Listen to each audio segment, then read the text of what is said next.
News, लोकशाहीतील लोकांच्या हितासाठी। तो इजाजत है? कुछ चीज आप ठीक से समझ लीजिए, कुछ चीजों पे आप गौर फरमाइए। अगर हम हमारी तादाद देखें तो हमारी तादाद महाराष्ट्र में 20-25% से ऊपर, लेकिन हम 10% भी हायर एजुकेशन में नहीं है, उच्च शिक्षण में नहीं है। हम 5% से भी ज्यादा अच्छी नौकरियां नहीं लेते। आईटी, डॉक्टर, इंजीनियर, एडवोकेट, 5% से ज्यादा हम उसमें नौकरियां नहीं लेते। 3% से ज्यादा हमारे नौजवान आईपीएस अफसर या कौन से भी पुलिस अफसर नहीं बनते, लेकिन हमारे नौजवान 40% की तादाद में जेलों में भरे हुए हैं। यह बात आप समझ लेना। दूसरी तरफ आप आज ये बात समझ लीजिए कि हमने इंडिया अलायंस हो, महाविकास आघाड़ी हो, कांग्रेस पार्टी हो, उनको हमारा मसीहा समझा, इस जंग में उनको हमारा हमदर्द समझा, और इसके वजह से हमारी कौम पूरी तरह से कांग्रेस को वोट देते आई है कि नहीं आई है? बेशक आई है, पर हमको उसका बदला कैसे मिला? आज महाराष्ट्र में 48 सीट्स है। 48 सीट्स में एक भी सीट पर मुसलमान उम्मीदवार यहां के इंडिया अलायंस ने नहीं दिया है, एक भी मुसलमान उम्मीदवार यहां के कांग्रेस ने नहीं दिया है। तो इनके ज़हन में यही भरा है कि हम इनके वोट छापने की मशीन है, हम इन्हों के गुलाम हैं, हम सिर्फ वोट देने के लायक है, हम वोट लेके चुन के आने के काबिल नहीं है। और इसी सोच को हमको इस बार बदलना है। इतना मैं आप सभी से गुजारिश करना चाहता हूं, क्योंकि कोई गारंटी नहीं है। जब भी इंडिया अलायंस के साथ, जब भी महाविकास आघाड़ी के साथ हमारा समझौता चल रहा था, तभी बाला साहब अंबेडकर ने उन्हें एक सुझाव दिया था कि आप हमें लिख के दीजिए कि अगर हमारे वोटों पर आपके उम्मीदवार चुन के आते हैं तो आपके उम्मीदवार, आपके नुमाइंदे या आपका पूरा का पूरा पार्टी ये बीजेपी में चला जाएगा नहीं। और उन्होंने ये लिखने से साफ इनकार किया था।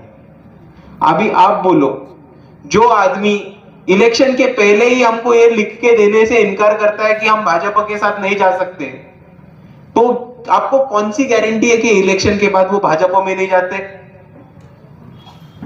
दूसरी तरफ अगर उद्धव बाला साहब ठाकरे के स्पीच सुनोगे तो कोकण में उन्होंने कहा था कि मेरा मोदी से कोई गैर नहीं है, मोदी ने मेरे को दूर ढकेला था। तो इसका मतलब क्या? मोदी जी जब पास बुला लेंगे तो जाएंगे क्या? और आज भी इनके प्रवक्ता हो, इनके लीडर हो, इनके नुमाइंदा हो या उनके खुद के स्पोक्स पर्सन हो, ये खुद बोलते हैं कि उनका बाबरी शहीद करने में हाथ था। और आप ये समझिए कि वो लोग आज इधर आए हैं क्योंकि उनको पॉलिटिकल चांस दिखा है। उनको अगर पता चल गया कि वो तरफ पॉलिटिकल चांस है तो कभी भी उधर जा सकते। दूसरी तरफ अजीत दादा आज तक हमको बी टीम बोलते आए। उन्होंने कहा वंचित बहुजन आघाड़ी बी टीम है। जब सिर्फ दावत भी नहीं, दावत मिलेगी इसका सुनने को आया, सुबह 5 बजे भाग के गए उप मुख्यमंत्री बनने देवेंद्र जी के साथ। तभी तो बुलाया भी नहीं था, दावत दिया तो आधा पार्टी लेके पहुंच गए उनके पास। और ऐसे वक्त में आज एक ही पार्टी है जो सच में यहां के मुसलमानों की आवाज बनी है। दूसरी तरफ आप एक गौर कीजिए कि बीजेपी ने हमारे साथ एक बहुत गलत पॉलिटिक्स खेला है। हमारे कौम के साथ बीजेपी ने एक गलत पॉलिटिक्स खेला है। वो ऐसे है कि अगर आपको किसी समाज की, किसी मजहब की या किसी कौम की प्रगति और तरक्की रोकनी हो तो उसके लिए सबसे अच्छा ऑप्शन क्या है आपके पास? उनको सत्ता में ना जाने दे, बराबर, कि उनका एक भी उम्मीदवार चुन के ना आ जाए, उनका कोई भी एक आदमी संसद में ना हो, विधानसभा में ना हो, मतलब वो लोगों की काम नहीं कर पाए। और उसी वजह से एक समाज की तरक्की रुक जाती है। अभी ये चीज बीजेपी ने हमेशा पीढ़ियों से हमारे साथ किया है और इसलिए हम बीजेपी से नफरत करते हैं, हम बीजेपी पास नहीं जाते क्योंकि हम चुनते हैं सेक्युलर वोटिंग।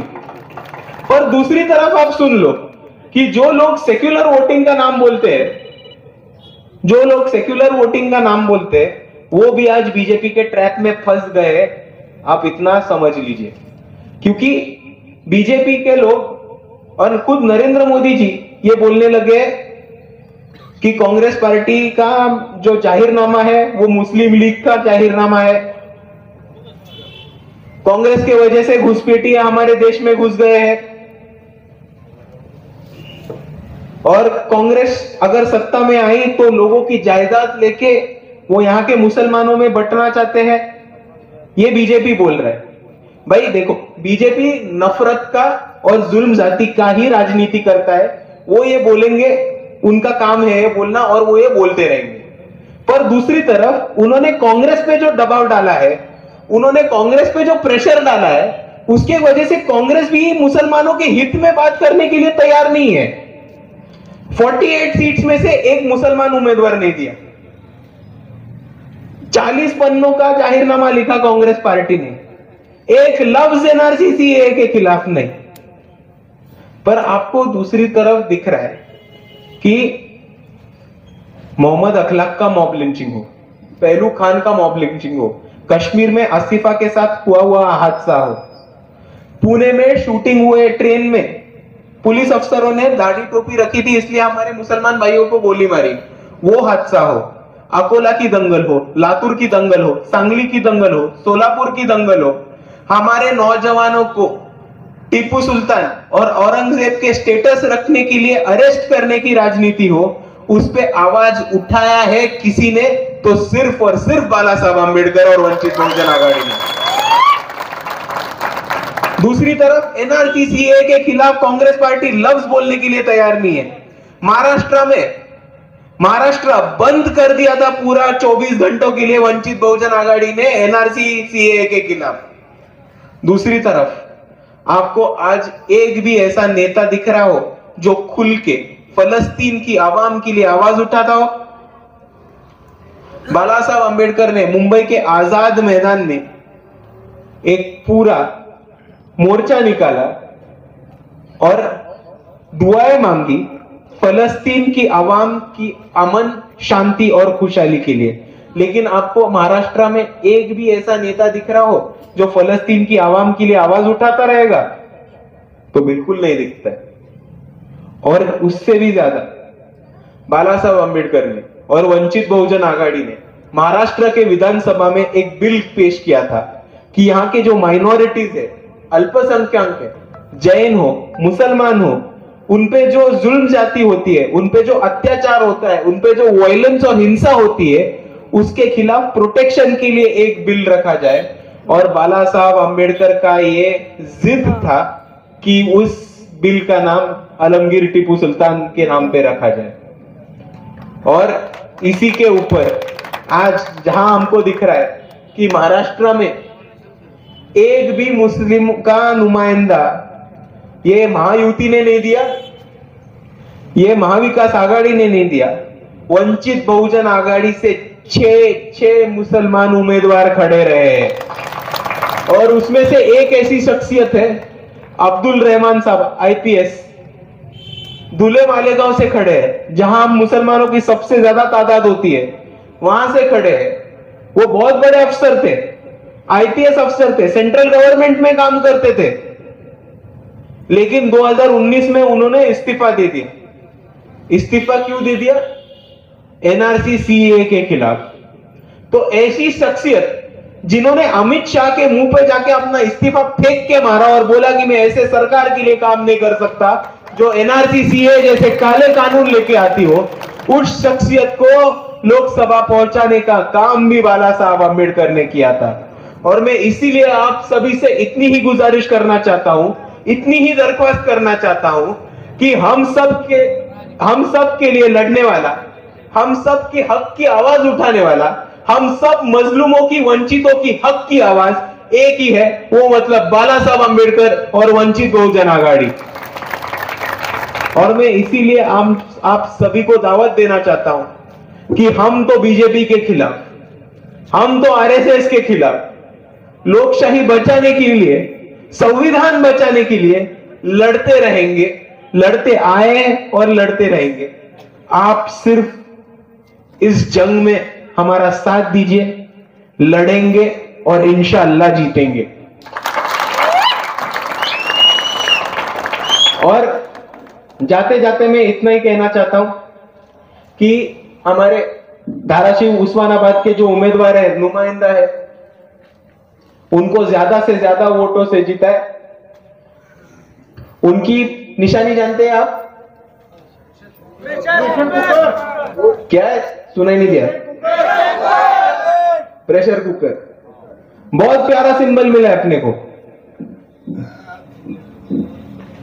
ऐसे धनुष्यबाण जैसे दूसरों को काटने का या मशाल जैसे जलाने का राजनीति नहीं करते। अपना राष्ट्रवादी भी जैसे नहीं रहता कि घड़ियाल में कौन सा भी टाइम दिखा है उनके टाइम तो बुरा ही चलता रहता। अपना प्रेशर कुकर प्यार से खाना बना सकते और मोहब्बत से खाना परोस भी सकते। घर घर में है प्रेशर कुकर, है कि नहीं? घर घर में। आपने को सिर्फ बताने के यही अपनी निशानी है, इस पे वोट डालना है, क्योंकि इतना प्यारा निशानी है। इसमें अपना चावल भी बनता है, इसमें अपनी दाल भी गलती है, इसमें अपना गोश्त भी बनता है, इसमें अपनी बोटी भी गलती है। तो इसीलिए मैं आप सभी से गुजारिश करना चाहता हूं कि 2 दिन बाकी है, इन 2 दिन में आप घर घर तक बिरयानी के साथ, दाल चावल के साथ, खिचड़ी के साथ, जो पसंद आए उसके साथ प्रेशर कुकर पहुंचाइएगा और ज्यादा से ज्यादा वोटों के साथ बाबूसाहेब आंबेडकर को धाराशिव उस्मानाबाद का लोकसभा का खासदार बनाइए। इतना मैं आप सभी से गुजारिश करता हूं और मेरे लफ्ज रोक देता हूं। आप सभी को मेरा जय संविधान, जय